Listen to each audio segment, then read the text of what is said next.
Hello, everyone. This is Andreas Pop Culture Guy. Today is the latest Andreas Pop Culture retrospective slash review. It is on the 2021 MCU film, the 24th film, Black Widow, directed by Cate Shortland, starring Scarlett Johansson, Florence Pugh, David Harbour, Rachel Weisz, and uh, William Hurt. Now, everyone knows this is Black Widow, the 2021 film starring Scarlett Johansson. So pretty much it's after the events of Captain America Civil War, which we saw Romanoff and many of her fellow Avengers go on the run after refusing to sign the Sokovia Accords. And Avenger Infinity War, the movie takes place immediately the following events of Civil War, with Romanoff setting up a new quiet life for herself until she receives a strange message from her sister, Florence Pugh's character, Elena. Now, as you know, more than a decade after her debut in Iron Man 2, Marvel's first female Avenger finally receives a solo outing. It's hard to say that the wait was worth the experience, though seeing a Marvel film on the big screen for the first time in nearly 2 years in the pandemic could arguably fit that description. But anyway, because as good Black Widow is, it's really good. It almost feels a little too late for one of the Marvel Cinematic Universe's most enduring characters, and the woman who brought her to life in the big screen, Scarlett Johansson. But still, fantastic movie, one of the best I will say in the multiverse saga after Shang-Chi. Now, as fans remember, as I iterate, in the Avengers Endgame, Romanoff met her end on Vermore as the required sacrifice to obtain the Soul Stone to complete the Infinity Gauntlet needed to reverse the Thanos attack. Now, Black Widow sidesteps the fact that her character is currently dead in the main continuity by serving as a prequel movie that takes place, as I say before, uh, after the events of Captain America Civil War and before the Infinity War starts. Seeing the film twice in theaters, plus multiple in-depth discussion of the film in podcast or slash live stream review, I actually was genuinely entertained for this film, and I was surprised with the outcome of Black Widow. I think it's a very good MCU film, not top tier nor low tier, but I think it's a good mid tier film that I think people can really enjoy. This movie felt like a good old fashioned fast paced action movie, especially since there weren't superior power um, beings like in the MCU involved here.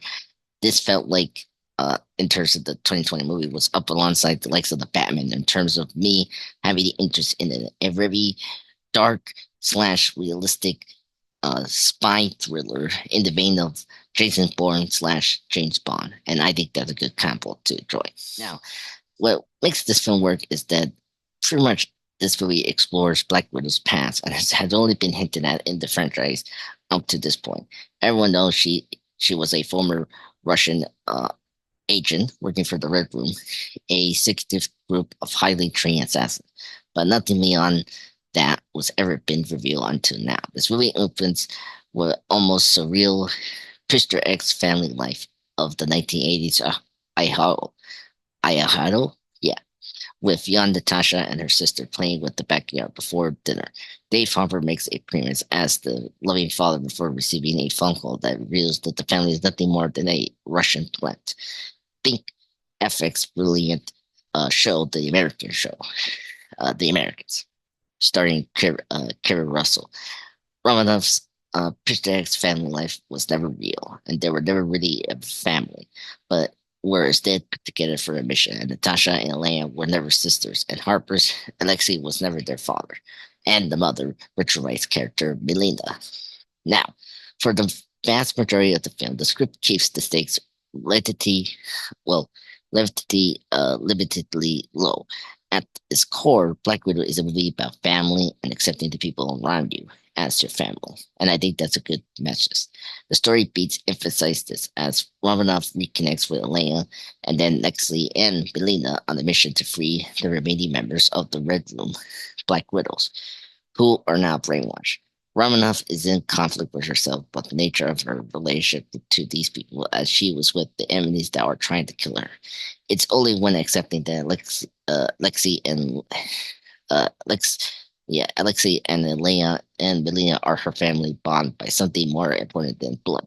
Just as she was bond to the Avengers, that she was able to overcome her challenges. Black Widow at least tries to offer something slightly deeper than the standard Marvel affair in the Marvel Cinematic Universe. The opening credits are very different from the usual fare in Marvel. They're downright hunting with the images of the girls of the Red Room being abducted and subjected to abuse and torture as much as the movie is about family. It's also about how society treats women as things before casting them aside when they are no longer useful. But as is the problem with many films of this type, the imagery is there, but more as a window dressing to serve the narrative, and then as a political statement as well, which they don't do too much about. But the one that they nail definitely well in this film, and pretty much the accepted Black Widow Alien appearance that the relationship at the core of the film are better developed than perhaps any other infantry film is Sisterhood. Johnson and Pugh have really great, amazing chemistry, and the latter absolutely steals the spotlight from his crew's character Elena, perhaps setting herself as the new Black Widow successor in the upcoming franchise, in this case, the Thunderbolts. Even Harper's Red Guardian is a very scene stealer as well. Failure of the Soviet super soldier is anything to watch, as he constantly trying to compare himself to Captain America slash Steve Rogers. And then wrapping up, and then the movie delves into CGI feel final act, which is something that a lot of people complain. Now, I think the third act is not good. Plus, the villains of Draco slash Taskmaster are not really particularly well thought out villains as some of the other MCU villains. I think they're the weakest of the bunch. I mean, come on, the twist with Taskmaster was kind of obvious and very weak. I kind of wish they spent more time developing Draco Thunder more as a character, so that I care more about her being controlled. Then again, that's typical Marvel fare. You have to get used to. Marvel Studios' core for explosion and wasteless action are here. For the last 30 minutes, Black Widow forgets all the soul searching its characters have done and all the revelations that they have uncovered to throw them into a meat grinder of nonstop action. It's well directed action, but it feels like a tone shift from all that has become before a dark, gritty spy thriller they were trying to aim up with. And that's where I think the third act fails. And that doesn't match really the good two act structure that the Black Widow did.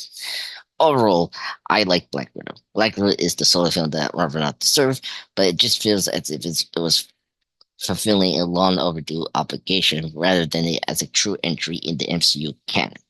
Certainly, the story beats hit a little harder knowing Ravenant's ultimate fate, but its overall theme of identity and discovering self-worth fits within the current slate of the Disney Plus MCU shows slash movies.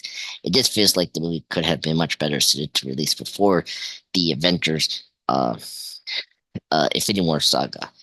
But overall, it's a fantastic mid-term film, as I say before.